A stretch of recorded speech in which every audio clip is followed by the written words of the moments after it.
এই সংস্কার কথাটার পিছনে সবচেয়ে যে ব্যাপারটি খুব সুস্পষ্টভাবে লুক্কায়িত সেইটা হলো তারা অনির্বাচিত সরকারকে দীর্ঘায়িত করতে চায় এবং ইউনূস সাহেবের নেতৃত্বে যে সরকার আছে এই সরকারটা অনির্দিষ্টকাল ক্ষমতায় থাকতে চায়। তারা মনে করতেছে যতদিন তারা যৌবন প্রাপ্ত না হয় অতদিন এইসব জটিল এবং কুটিল প্রশ্ন সংস্কারের ব্যাপারে উত্থাপন করে তারা এটাকে ইলেকশনটাকে দীর্ঘায়িত করবে, মানুষের গণতান্ত্রিক অধিকারকে হত্যা করবে। এবং আমার এখন বিশ্বাস হয়েছে ইউনূস সাহেবের নেতৃত্বে দেশে কোনো ইলেকশন হবে না, বরং মানুষের গণতান্ত্রিক অধিকারকে বৃদ্ধাঙ্গুষ্টি দেখানো হবে। ইউনূস সাহেবের সরকারের মূল গডফাদারের নাম হলো জামাত। তারা এখন ইচ্ছা করলে ইউনিভার্সিটি ভাইস চ্যান্সেলর পদায়ন করতে পারে, চিফ সেক্রেটারি করতে পারে, তারা ইচ্ছা করলে প্রজেক্ট দিতে পারে, ইচ্ছা করলে চাকরি দিতে পারে, ইচ্ছা করলে এটা জামাতের ইচ্ছার উপরে এই সরকার চলছে। কাজে জামাত হলো ইউনূস সাহেবের পার্ট, তারা ইলেকশন চায় না। প্রথমে এমন একটি প্রশ্ন করেছেন যে আজকে আমার মনে হয় না দিনটা আমার ভালো যাবে, রাতটা আমার ঘুম হবে ভালো হবে। কারণ আপনি যে এই যে কমিটি একটা করছে সেই কমিটি, এই সংস্কার কমিটির উপরে আমার কোনো আস্থা নেই, আমার আস্থা নাই। এখন তারা আমাকে মারতে পারে, অ্যারেস্ট করে নিয়ে জেলখানায় রাখতে পারে, অথবা আমার সম্পর্কে বাজে কথা বলতে, অথবা কিছু লোক যদি মিছিল করে আমার পুষ্পতলিকা দাহ করে আমার গলায় জুতার মালা দিতে পারে। কিন্তু আমি তো আমার চিন্তার কথাটা আমি বলেই যাব। এই সংস্কার কমিটির যিনি মূল ব্যক্তি তার নাম হলো ডক্টর আলী রিয়াজ। ওনার কাছে গিয়ে সবাই ছাত্রের মতো পরীক্ষা দিতে হবে এবং এই পরীক্ষায় পাশ করবে না ফেল করবে আমি জানি না, তবে উনি সংস্কার ব্যাপারে আলোচনা করার কেউ না আমার কাছে, এবং তার সেই বৈধতা নেই, কারণ উনি আমার দেশের নাগরিক না, উনি আমেরিকার নাগরিক, বলতে পারেন দ্বৈত নাগরিক, তাতেও আমি বলবো না উনি আমেরিকারই নাগরিক। উনি এখন সুযোগের সন্ধানে এখানে আসছেন বাংলাদেশে একটু পেস্টেস লাগায়ান বাংলাদেশের সর্বনাশ করা যায় কিনা। যদি উনি রিয়েলি মিন করেন যে সংস্কার করার জন্য ওনার নেতৃত্ব দরকার, তাহলে উনি ওনার মার্কিন বা আমেরিকার নাগরিকত্বটা জাতির সামনে ঘোষণা দিয়ে ছাড়তে হবে। এটা হলো আমার প্রথম কথা। আমি কোনো বিদেশি নাগরিকের নেতৃত্বে আমার দেশের সংস্কার আলাপ হোক, এটা আমি চাই না। এক।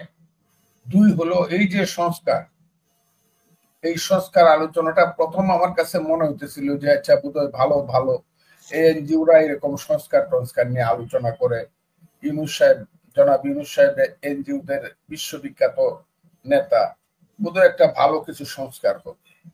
পরে আমি দেখলাম যে এই সংস্কার কথাটার পিছনে সবচেয়ে যে ব্যাপারটি খুব সুস্পষ্টভাবে লুক্কায়িত সেইটা হলো তারা অনির্বাচিত সরকারকে দীর্ঘায়িত করতে চায় এবং ইউনূস সাহেবের নেতৃত্বে যে সরকার আছে এই সরকারটা অনির্দিষ্টকাল ক্ষমতায় থাকতে চায় এবং থাকতে চায় বলেই সংস্কারের নামে তারা এই বিভিন্ন ধরনের গল্প কাহিনী, বিভিন্ন ধরনের নিজেদের পলিটিক্যাল পার্টি গুলোর মধ্যে গন্ডগোল লাগিয়ে তারা এইটাকে এমন একটা পর্যায়ে নিতে চায় যখন সরকার বলবে না না আপনারা তো একমত হইতে পারলেন না, কাজে আমাদেরকে আরো কিছুদিন থাকতে হবে। আর তাদের কিছু লোক, যে আপনি নাম বললেন, তাদের কিছু লোকজন আছে সুযোগের সন্ধানে, দুই তিনটা পার্টি এখন তাদের আছে, তারা কিছুতেই আর ঠিক হবে না। তারা এই দেশে পেস লাগানোর চেষ্টা করবে যতদিন পর্যন্ত তারা মনে না করবে যে ইলেকশন হইলে পরে তারা পাস করতে পারে। কিন্তু এই মুহূর্তে 6 মাসের মধ্যে বা ডিসেম্বরের মধ্যে ইলেকশন হইলে পরে যারা ইলেকশনের ব্যাপারে দেরি করতে চায়, সংস্কারকে বেশি গুরুত্ব দিতে চায়, তারা 2%, 1%, 3%, 5%, ম্যাক্সিমাম 10% ভোট পাইতে পারে। এবং যে নতুন দলটি হয়েছে ছেলেদের, আমাদের সন্তানদের দল, এইটা যুবক হইতে অনেক দেরি লাগবে, যৌবন প্রাপ্ত হইতে অনেক দেরি লাগে, এটা এখনো শিশু দল আছে।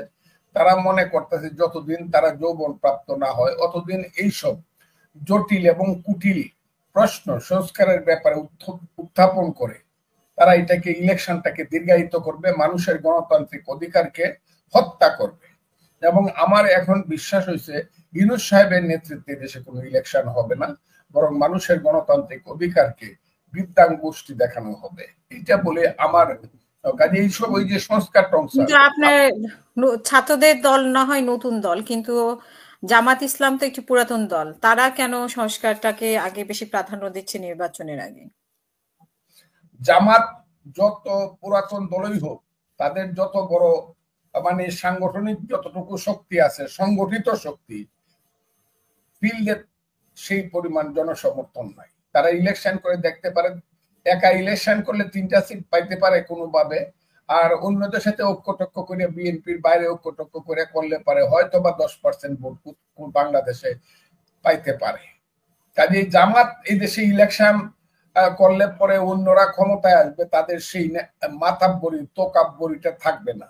এখন এই সরকারের মূল ওটাই হইল জামাত, এই সরকারের মূল গডফাদার, আমি গডফাদার এখন আজ এই শব্দটা, এই সরকার ইউনূস সাহেবের সরকারের মূল গডফাদারের নাম হলো জামাত।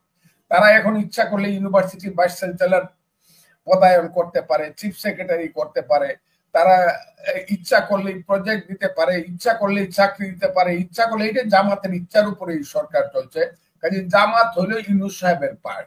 তারা ইলেকশন চায় না, কারণ তারা জানে যে ইলেকশন হইলে পরেই দেশনেত্রী বেগম খালেদা জিয়া এবং তারেক রহমানের নেতৃত্বে বিএনপি 2/3-এরও বেশি সিট নিয়ে, পার্লামেন্ট সিট নিয়ে দেশে দায়িত্বে আসবে, রাষ্ট্র ক্ষমতায় আসবে, এটা জানে তারা।